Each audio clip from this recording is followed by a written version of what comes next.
നമ്മൾ ചെയ്യാൻ പോകുന്നത് ചെമ്മീൻ ഫ്രൈഡ് റൈസ് ആണ്. അതിനാവശ്യമായി 1.5 കപ്പ് അരി എടുത്തിട്ടുണ്ട്. ഇത് നല്ലതുപോലെ നമുക്ക് കഴുകി എടുക്കാം.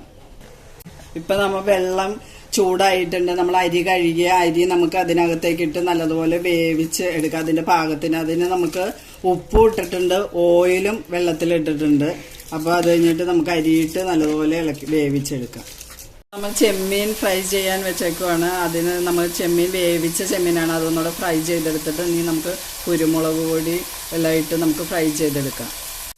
ഇപ്പം നമ്മുടെ ചെമ്മീൻ ഫ്രൈ ആയിട്ടുണ്ട്. അതിനകത്തേക്ക് നമുക്ക് കുറച്ച് കുരുമുളക് പൊടി ഇടാം. പിന്നെ നമുക്ക് സോയാ സോസ് കുറച്ച് ഒഴിച്ചു കൊടുക്കാം. സോയാ സോസ് കുറച്ച് ഒഴിച്ചിട്ട് നല്ലതുപോലെ ഇളക്കി നമുക്ക് അത് എടുക്കാം. ചെമ്മീൻ റെഡിയായി കോരി എടുത്തിട്ടുണ്ട്. ഇനി അതിനകത്തേക്ക് നമുക്ക് ക്യാരറ്റ് അരിഞ്ഞത് ഇട്ട് കൊടുക്കാം. പിന്നെ ബീൻസ്, പിന്നെ ഒരു സവാള അരിഞ്ഞത്, ഇതെല്ലാം കൂടെ ഇട്ട് നല്ലതുപോലെ വാട്ടിയെടുക്കാം. ബീൻസും സവാള വാടിയിട്ടുണ്ട്. ഇനി നമുക്ക് കുറച്ച് കുരുമുളക് പൊടി അതിനകത്തോട്ട് ഇട്ട് കൊടുക്കാം. പിന്നെ സോയാ സോസും ഒഴിച്ച് കൊടുക്കാം.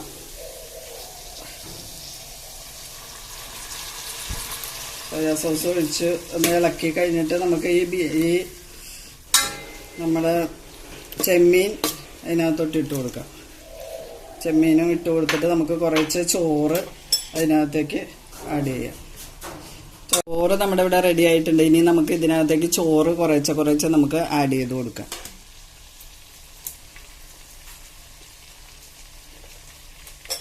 കുറച്ച് ഇളക്കി കൊടുക്കണം. അങ്ങനെ ഇളക്കി കുറച്ച് ചോറിട്ട് എല്ലാം റെഡിയാക്കി എടുക്കണം നമുക്ക്. ഇപ്പം നമ്മുടെ ഫ്രൈഡ് റൈസ് ഇവിടെ റെഡി ആയിരിക്കുകയാണ്. നല്ല ടേസ്റ്റ് ഉണ്ട്. ചെമ്മീൻ ഫ്രൈഡ് റൈസ് ആണ് ഇത്. നമുക്ക് ഇനി പ്ലേറ്റിലോട്ട് കോരി നമുക്ക് കൊടുക്കാം.